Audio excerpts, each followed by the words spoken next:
What is going on, everyone? Welcome back to the JDW Sports Talk Show, where every fan is welcome. We're officially here, ready to rock and roll for our NFL Week 17 picks, score predictions, and giving you advice on some of these betting lines and such. So, yeah, let's not waste too much more of your time. So let's get right into the first game. So the first game on the only Saturday game this week, we had the Dallas Cowboys at home taking on the Detroit Lions. So, little fun fact for the Detroit Lions, if they win out and the Niners lose one of their last two, the Lions could be the 1 seed. That means if the Lions win this week, Matthew Stafford with the Rams could potentially beat the Niners. And as long as the Lions beat the Vikings, Matthew Stafford can potentially help the Lions, give the Lions the number 1 overall seed. That'd be pretty awesome. But time to talk about this game. So this game, the Cowboys are having one of the most dominant seasons that you would ever see from a team when they're playing at home. They're so good at home, and if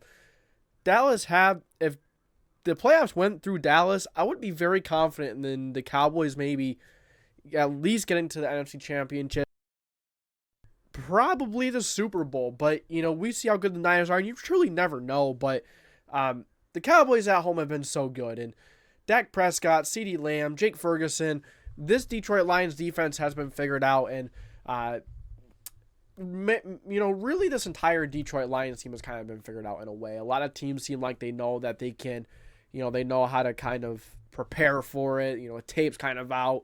It's become more predictable, I guess. But one thing I will say about the Lions offense is they have a good matchup in this game. The Cowboys defense, they like to run a lot of man coverage, and they're going to run a lot of man coverage, blitzing, and that's when Jared Goff is at his best. But if this Detroit Lions offensive line does not hold up, Goff is under pressure. It could very easily be a blowout, a game that's over after, midway through the second quarter, if that's going to be the case. But this Lions offensive line can play well. Jared Goff can play well like he was earlier in the season. I don't see why the Lions can't keep this a close game, but since the Dallas Cowboys are at home, I'm going to take the Dallas Cowboys win 35-31, and they are favored by 4.5 points. I would take that line. I would take it. I think that is a good value line. I think the Cowboys will win by 5 points or more. Yeah, so the Dallas Cowboys win this one 35-31, and kind of just, as long as the Niners win this week, diminishing any chances the Lions have at the number 1 overall seed, no matter what happens going into the final week of the NFL season. All right, so the next matchup we have here, the Buffalo Bills, they are at home taking on the New England Patriots, favored by 13.5 points, and I think this is a line that you could absolutely throw money on. I would not be shocked if the Bills won by 21 or 18 like I have here. Wouldn't be shocked if they scored more, but really I don't have them scoring more than 28 because that Patriots run defense has been one of the best, and yeah, the Bills have been running the ball really well. It's going to make Josh Allen beat them. I think Josh Allen will do a very good job of that this week. They're not going to let the Patriots sweep them in this kind of year where the Patriots are looking this horrible and the Bills are just, the Bills have kind of caught fire. They're that team that we expected them to be all year long. They were, a little bit in the beginning of the season here and there, very inconsistent. Middle of the season really had that tough stretch, and now the end of the season where they're really getting their groove and getting ready for playoffs. They're shifting into high gear, and I virtually give the Patriots no chance in this one. I don't care if it's a divisional game or not. But if the Bills do... No, hold on. Just going to take the Bills 28-10. 13.5 points is a big line, but the Bills are more than capable of winning by that amount. Next up on our list are the Chicago Bears and the Atlanta Falcons. So this is a game that was very tough for me to pick. You could literally flip a coin. I'd be like, okay, yeah, that team can win. But I'm going to take Justin Fields and the Chicago Bears. Now, I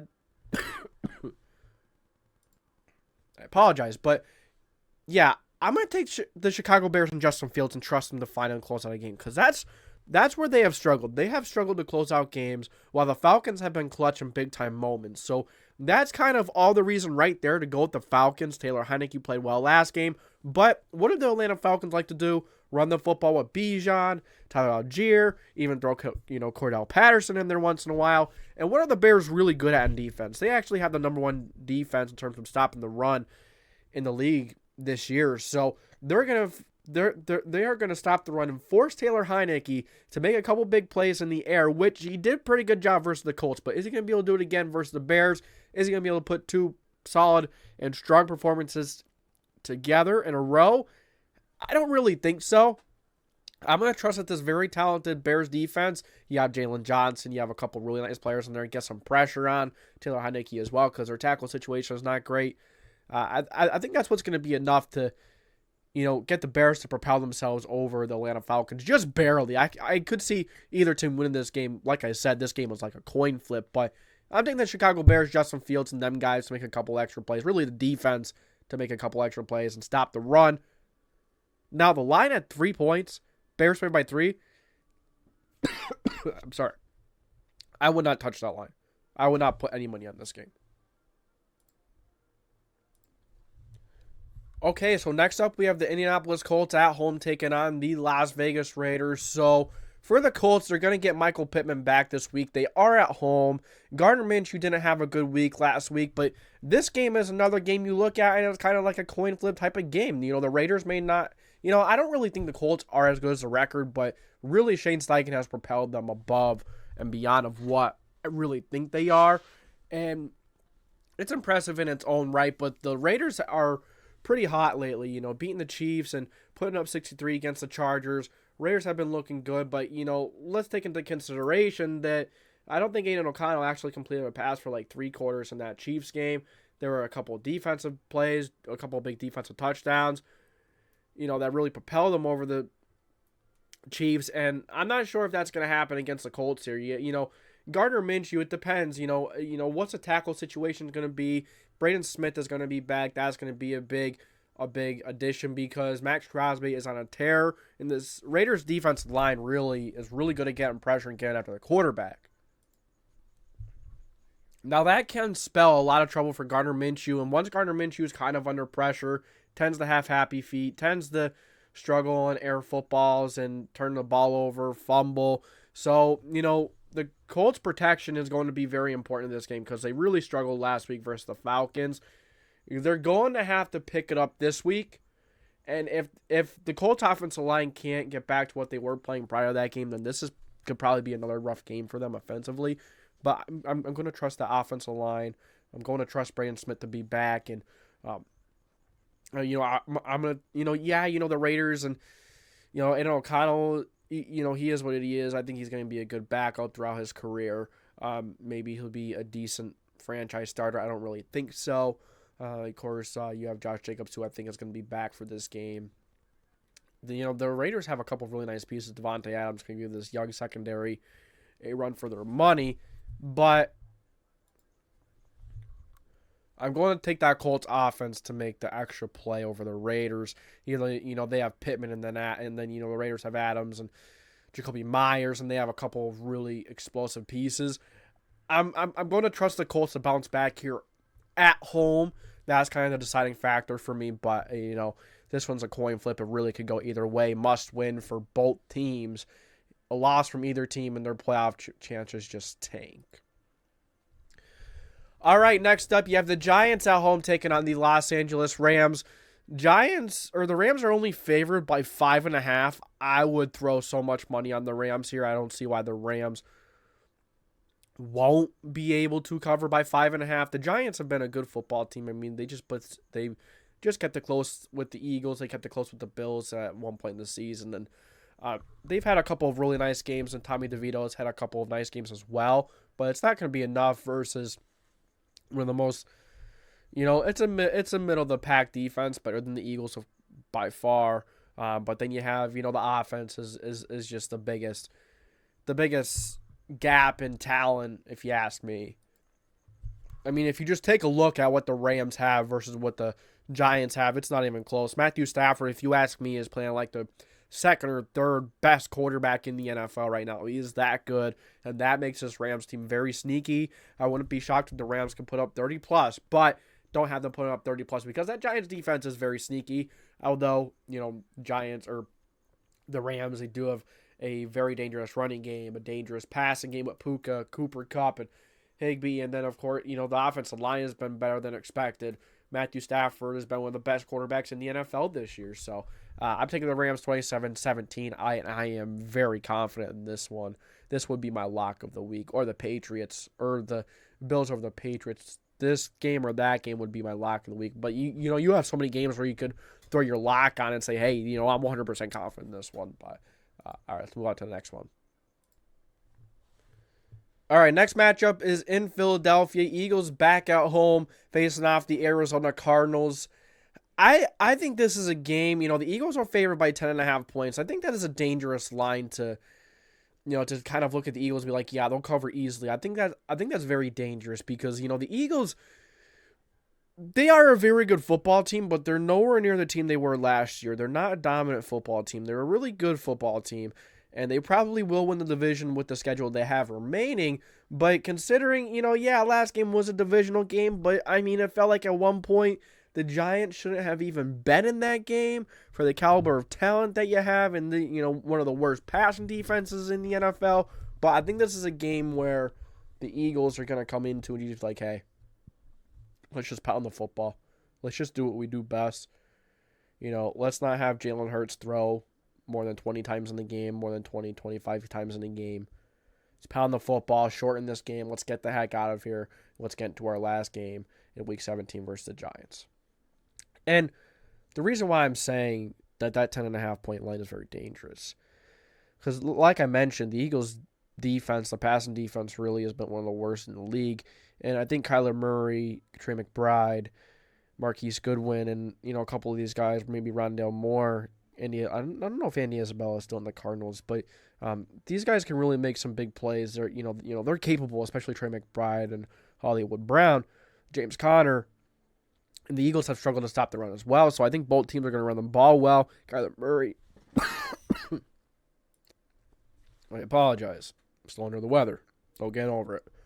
But Eagles at home, this game is going to be shortened dramatically because both teams are going to run the football. Kyler Murray with his running ability, James Conner. And I think the Eagles are just going to come into this game and pound the freaking football, which is going to really shorten the game in a sense. And the teams aren't going to be able to score as much, so if they can't score as much with the Cardinals, keep it within that 10-point range, I wouldn't put money on this game. Unless you're confident in the Eagles' defense stepping up and you just don't have confidence in Kyler Murray. But I wouldn't put any money in this game. I think this is a dangerous line. Can be very dangerous. Can be very misleading if you don't really look into it. And, but I am confident the Eagles winning 34-20. The Cardinals, they are sneaky. Jonathan Gann revenge game. Yeah, you never know. Next matchup, you have the Buccaneers at home taking on the Saints. The Bucs, man, they're looking like one of the better, maybe not one of the best teams in football, but they've been a better team in the NFL. And for a while there, it was looking like whoever was going to come out of the NFC South was going to be like, hey, they're going to be an easy win, whoever comes out. Maybe not so fast. The Bucs, Baker Mayfield playing at an elite level, believe it or not. The defense is showing up. Mike Evans, Chris Godwin, and Mayfield, everything is coming together at the right time. Meanwhile, on the other side, getting things together have been the issue the entire season. The Saints have one of the better teams on paper, but they're one of the more puzzling teams in the NFL because, like I just said, they're one of the best teams on paper, but when it comes to the field, they look nowhere near like that. Like Carr, he's not good in the red zone. That hurts a lot. When you're not good in the red zone, it really affects your team in a lot of different ways, and just scoring 3 points, maybe not being able to punch them for 7. It has an effect. It has a bad effect to it, and they're not good on third down. Derek Carr's footwork isn't really good. His decision making hasn't really been there. He's throwing when he's throwing a deep ball, it's either overthrown or underthrown. There's kind of no in between. They have weapons. Raheem Shaheed, Thomas has been hurt, but A.T. Perry has stepped up. Don't let that Rams game fool you at the end there. And that was kind of I would say that's kind of like garbage time touchdowns because, the score just didn't. The score was not a good indicator of how close that game really was. Now having that extra rest can definitely make a difference, but I'm gonna take Baker Mayfield and I'm gonna take that Bucs defense and Baker Mayfield, Chris Godwin, Mike Evans. I trust them more to make that extra play and win this football game. The 2.5 point spread, I'd throw it in the Bucs. Go for it. I give them a shot. But I'd be wary of this game. I would absolutely take the Buccaneers. I think they will win this football game. They've been the much better team. They're on a much higher trajectory, playing much better than the Saints. And The Saints, man, like they've had a couple of good games here and there, like versus the Giants. It was one of their best offensive games, and just really that's about it. I mean, other than that, there's and even in that Giants game, like the score isn't an indicator of how sloppy the Saints were in that game. But yeah, I say that the Buccaneers wrap up the NFC South in this matchup. Bucs win 23-20. Okay, then you have the Jacksonville Jaguars at home, favored by 6 points over the Carolina Panthers. First of all, that 6-point line is crazy. Jaguars just haven't been playing well, man, and Trevor Lawrence has been playing well. And I understand Trevor Lawrence hasn't been 100% healthy, but really, this entire season, the Jaguars are kind of like your poor man's version of the Buffalo Bills and Josh Allen. Like, they're inconsistent, but they're not nearly as talented. The coaching is just really not a fan of the way Trevor Lawrence has played. And, like I've said before, when Trevor Lawrence is on, when he is playing at his best, he looks like one of the best in the league.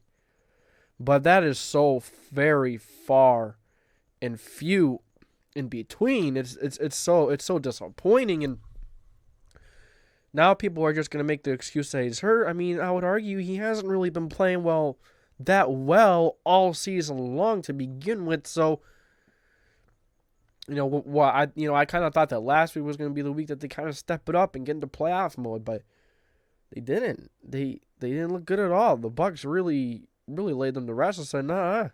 The Bucs said, we're ready for playoffs, not you. But yeah, it just depends on what Jaguars team you get. This is a game that they can very well come into and dominate. But you don't even know if Trevor Lawrence is going to play. And if C.J. Beathard plays, goodness, C.J. Beathard's horrible. He's horrible. Beathard is not really a capable quarterback in this league. But Trevor Lawrence hasn't really proven that he can be, as great as people say he is either. It's very confusing. The defense is very inconsistent. They have their bad and good weeks. The offense, you never know what you're going to get from them. You have Travis Etienne. You have weapons. And ever since Christian Kirk has been gone, this offense has been nothing. They haven't been able to do anything. And another side, you have the Panthers who, they've been in the opposite, direction. They've been playing better. They've been, picking the pace up. Bryce Young looking like he's playing better. It seems like DJ Chark and Adam Thielen. Adam Thielen's been going all season long, but it seems like DJ Chark really stepped it up last game. And even that Panthers defense is sneaky, but I'm going to take the Jaguars 21-17. If Trevor Lawrence doesn't play, this is a game I think I'm going to switch. I wouldn't throw any money on this game. Stay away from this game with a 10. I want to touch this game with a 10-foot pole. Stay away from it, man. Wouldn't touch it. Jaguars, you never know what you can get from them. Panthers, who are they really? You don't know.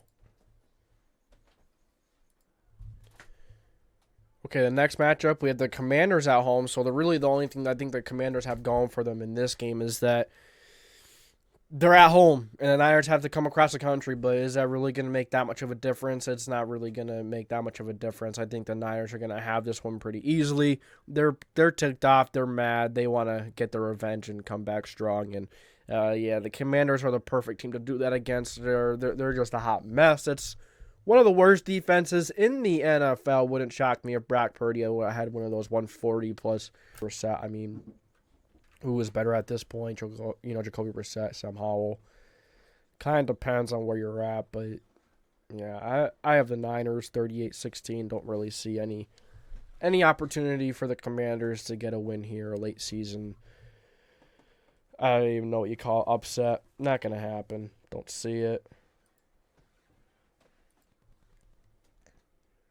And all right, so the next matchup is going to be one of the most important matchups of the weekend in terms of playoffs.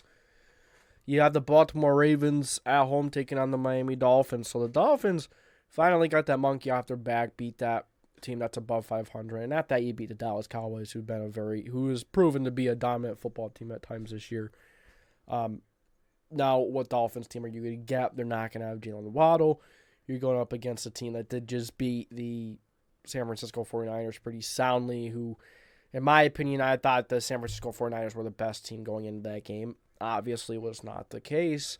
Now you could say the Niners had a couple of injuries, but boo-hoo, everyone has injuries. You move on. Oh well. The Ravens did a good job. They beat one of the most dominant teams in football, one of the hottest teams in football. Now moving on to one of the more potent offenses in the NFL, one of the most difficult to stop. Tyreek Hill is going to be the main vocal point without Jalen Waddle. Really don't expect Jalen Waddle to play for the rest of the season. Not season of the regular season, depending on how far they get into the playoffs. We'll see. But I do expect the Ravens to come out on top in this one, 31-27. I think it'll be a close game. I think the Dolphins will make it closer than what the Niners had it. But we'll see. Will this be a game that the Ravens pull away quick and again and just say, just kind of put a beating on one of the best teams in football? I mean, we'll see. The Ravens are favored by 3.5. If you are confident the Ravens putting up a dominant performance again, I take it. But I think this game is going to be a little closer than what people expected. I think the Dolphins are going to be able to hang with them.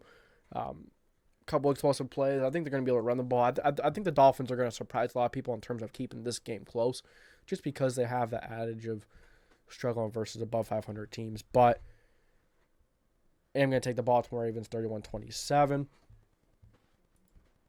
Next matchup, we have the Houston Texans at home taking on the Tennessee Titans. C.J. Stroud is supposed to be back. Supposed to have a couple of guys back this week. Texans are favored by 5.5. I'm confident in the Texans pulling this one out, but at the same time, it's a tough one to predict, really. Titans, Vrabel, going for vengeance, trying to spoil the Texans season. I can see it. I could see that kind of a game from Mike Vrabel and the Titans. But I think C.J. Stroud, Nico Collins, and Dalton Schultz are going to have a couple guys back. It's a playmaking defense. I'm going to trust the Texans offense to make a couple extra plays and the Texans defense to make a couple extra plays. That's why I'm taking Texans 24-21 over the Tennessee Titans. All right, next up we have the Seattle Seahawks at home taking on the Pittsburgh Steelers. This is a game I'm pretty confident about. You do have the Seahawks favored by 5.5. The Steelers finally had that offensive breakthrough game, maybe a little too late. Mason Rudolph really had a nice game. Christmas weekend figures, right? Mason Rudolph. Are they going to do it again against the Seahawks? I don't think so. They're traveling across the country. They're playing one of the better defenses in the NFL, one of the more stifling defenses. I think even 20 is a little generous for them.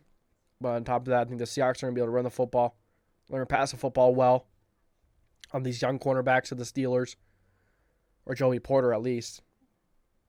But yeah, I got the Seahawks making a couple extra plays. 27-20, Seattle Seahawks over the Pittsburgh Steelers. Here we go with the tough games. Once again, the Denver Broncos at home taking on the Los Angeles Chargers. One of the more difficult games to predict this weekend. Prior to last week, you look at this game and it's probably a W for the Broncos, not really thinking too much of it. Get blown out by the Lions. Come around next week. Play Patriots. Bounce back game. You beat the Patriots. No. Couldn't even beat the Patriots. And it was very disappointing fashion the way they lost as well.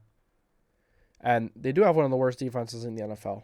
They're good at taking away. They're good at getting takeaways, and they get turnovers. And I think that's going to be a difference in this game. I think this is going to be one of those games. They're going to start the game off, get a couple turnovers, get a turnover early, and we're kind of going to see the Broncos that we've seen. The defense, anyways. I think the Chargers' offense is going to struggle like it has all season long. Although they put up a good fight against the Bills last week, and they're still going to be a little feisty trying to get a new win for their interim head coach, or since Brandon Staley left. Have a little extra juice in them. But yeah, I think the Denver Broncos have a little bit extra. I think the defense is going to be able to make the extra play. Jarrett Stidham stepping in. I don't really think that's a boost. I don't really know why you bench Russ. I think it's mainly a financial situation. I think that's all that has to do with it, because Russ, I don't think he's been playing benchable football. I don't think you should have benched Russ.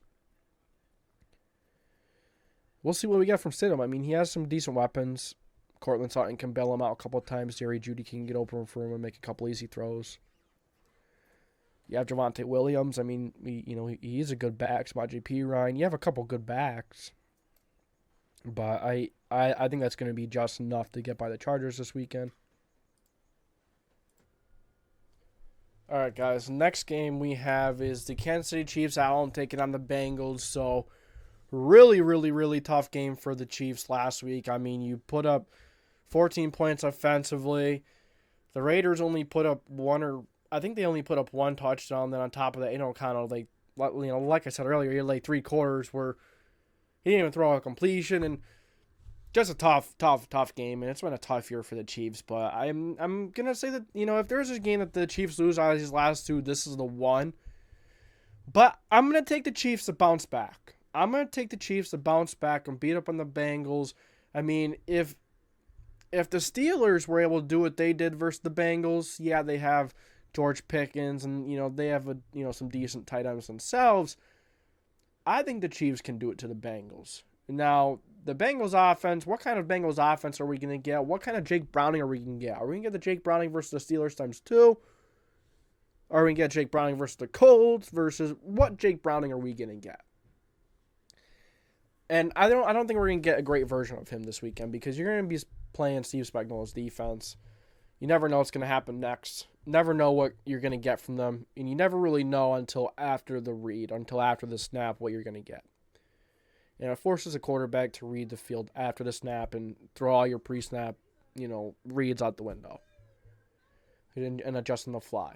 Now, Jake Browning has a confidence. He has had a confidence to him. He has had a swagger to him. He does a lot of things really well so far. He has. But I'm going to take Patrick Mahomes and the Chiefs to bounce back, get it figured out this game. I think that defense is going to make that extra play over the Bengals. I have the Chiefs winning 23-19.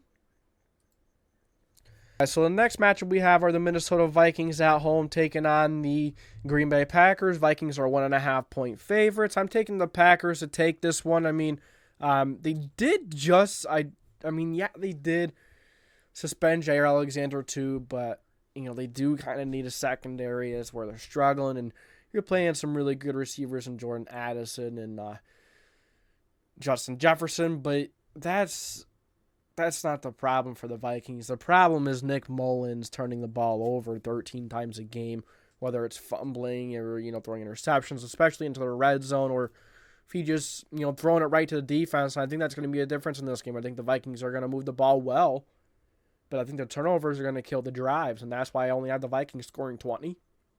And the Packers making the extra play on defense, getting that interception, putting up 23. I think whoever wins this one, the chances of them making the playoffs rise a lot. Whoever loses, they're basically eliminated, if not already, depending on the rest of the results of the week. But I do think the Green Bay Packers will win this one. I do think they will take it home 23-20. Jordan Love has looked really good the past couple of weeks. I think they're going to be able to run the ball pretty well. The Packers are going to be able to stop the run. I mean, the Packers' run defense hasn't been great, but I think they'll be able to stop Ty Chandler and whoever else is in the backfield. They don't really have that dynamic of a backfield. But, yeah, I got Packers 23-20 over the Vikings, and that's going to do it for my NFL Week 17 picks, predictions, giving you my thoughts on some of these lines.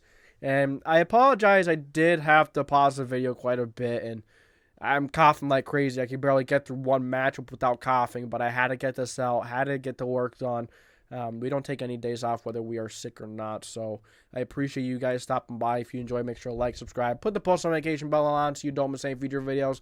This is the JDW Sports Talk Show, signing off.